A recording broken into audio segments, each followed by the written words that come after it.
மாங்காய். ஸோ பச்சை மாங்காய்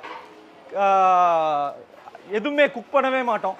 அப்படியே வந்து பொடி பொடியாக கட் பண்ணி நல்லா வந்து மிளகாத்தூள், நல்லெண்ணெய், கடுகு, வரமிளகா, கருவேப்பிலை, தாளிப்பு, அவ்வளோதான்.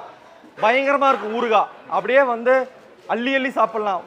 ஸோ இது வந்து சம்பாரம்.